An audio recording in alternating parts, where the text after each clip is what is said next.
Good evening, Bahamas, and welcome to the Bahamas Tonight, the Northern Edition. I'm Shasheena. Rolle. Thank you for tuning in. Topping news, a big celebration launched yesterday in honor of the country's 40th anniversary of independence. As promised, the local committee kicked off the festivities with a service of Thanksgiving. The nation's leader was among those in attendance. It was a time of celebration and Thanksgiving as many gathered for the official launch of the country's 40th anniversary of independence. Churches and schools throughout the community participated in the special service through song, dance, and the reading of the Word. But it was Reverend Keith Meadows who led the service in a special prayer covering this nation and its leaders. Particularly our Governor General, our Prime Minister and leader of the opposition. Give them wisdom to know what is right and courage to do it. For Charles Carter, national co-chairman of the Independence Committee, the service held special significance. 40 years ago, he says he had the opportunity to help determine the color of the flag, the motto, and the national anthem. No other generation will ever have that opportunity. And so when the Prime Minister called me and asked me if I would be a part of this year's independence ceremonies, I felt especially privileged because I was there at the beginning.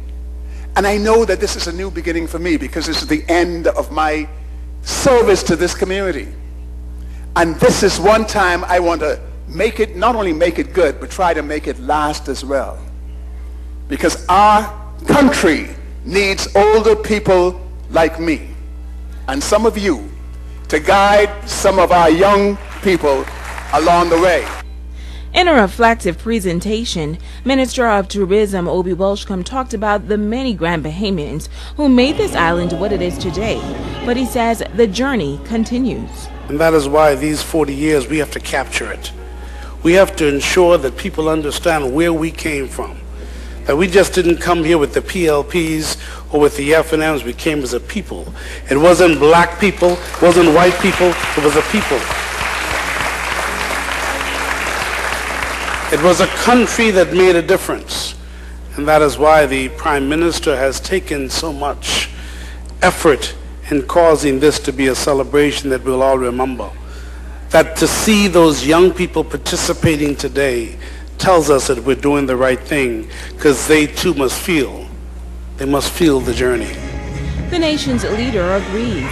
He says the Bahamian people must know their history and added that the country must identify the national heroes who fought to make a difference. Who are those people? What is their life story? Who gave this country its soul? Who were defining figures in the country? Who were defining figures in the East, defining figures in the West? And then when Grand Bahama came about, and by that I mean when Freeport came about and the nation focused on the inequities that existed in Freeport, that's when other heroes emerged, defining historical moments occurred. But who's writing about it? In a highly charged sermon, pastor of Jubilee Cathedral, Bishop Godfrey Williams, highlighted the significance of the number 40, sharing that the number is symbolic of trials and testing. But he noted that God is about to take this country to another level. Does not matter what you see now. God is on the move. Even though God led us in the wilderness, I am here to tell you He's about to lead us out of the wilderness, whereby prosperity is at hand. Oh, glory be to God. I see, as I ask the people of God to arise and shine. For thy light has come. The glory of the Lord now has risen upon the Bahamas. The 40th anniversary of independence will be held under the theme, The Bridge to the Future, The Journey Continues. But the Deputy Prime Minister, Philip Davis, says for that to happen, Bahamians must plan the way ahead. We must look forward through the lens of our future and note that the time is now to modernize our laws, for example. Self-sufficiency and expansion through agriculture and farming is the way forward. We have too much land in the Bahamas that must not go to waste. It is time to grow our own food.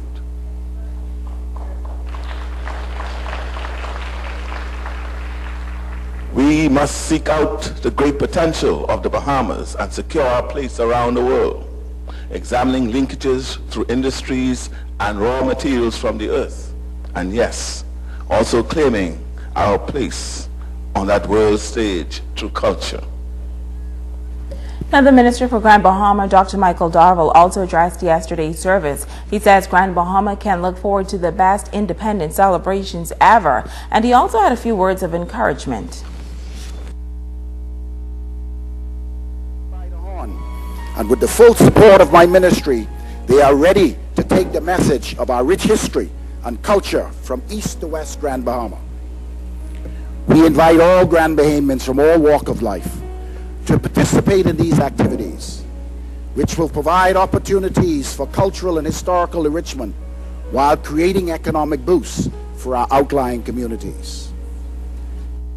Well, tonight the local Independence Committee will kick off a series of town meetings designed to recognize some of the unsung heroes in our community.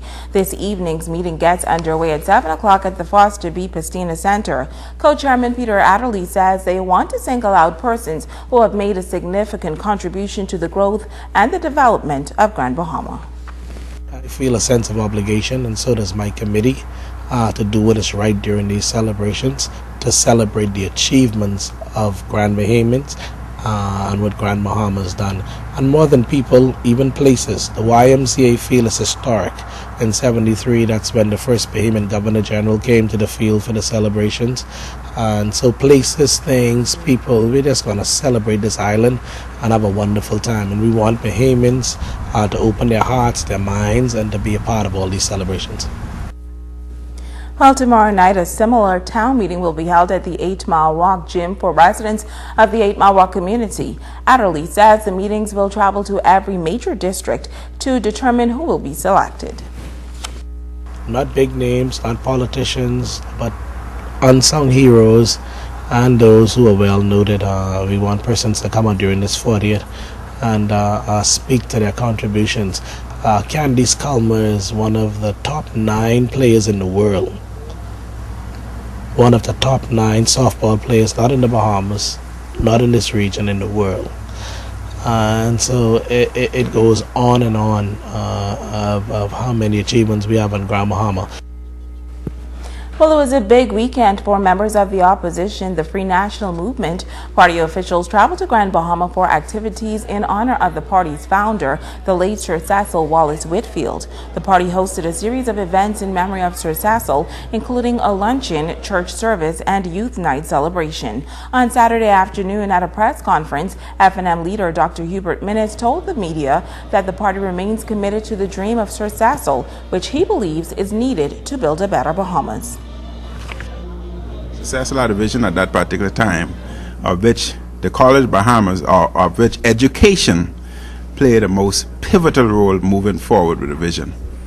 And we came here today to express our vision moving forward, so as the entire body would understand the vision of Sir Cecil and the vision we have moving forward. The role especially College Bahamas and university would play, the role the young people would play, moving the young people into a pivotal role so that they would become owners of this Bahamas, so that they would become important entities and play leadership role as we move forward. Now, the FNM also plans to begin a listening tour of the Family Islands to discuss the party's vision with constituents and hear firsthand how they hope the party can keep Sir Cecil's dream alive. The party's deputy leader, Loretta Butler-Turner, says she's more than honored to take part in the celebrations. One must know their history if you plan to move to a fruitful future. And Sir Cecil being the epitome and the beginning of what the FNM truly embodies, I think that that is a history that we must make sure is told to every FNM. One of the things that we have had challenges within this party is to ensure that F&Ms truly know the history of our party. As you look around this room and as you remember the life of Sir Cecil Wallace Whitfield, we're immersed in history, and we realize that with that history, we then know that the road that we must follow in going forward, just as the leader has spoken to the vision of Sir Cecil, we must realize that that is a vision that we must keep alive. A church that has been a part of the Grand Bahama community for more than 3 decades was literally on fire this weekend. Zion Baptist Church on East Sunrise Highway incurred serious damage after a brush fire apparently got out of control on Friday night. Pastor of the church, Reverend Peter Pinder, says he became aware of the nearby brush fire around 5 on Friday afternoon, and when he left that evening, fire officials were still on the scene.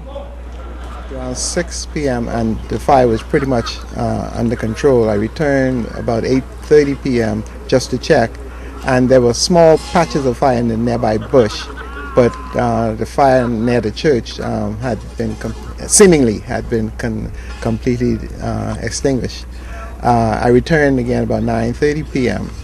and it was pretty similar as it was at 8:30, but I'd called the fire department between that time to let them know that I was still concerned about the presence of small patches of fire in the nearby bushes.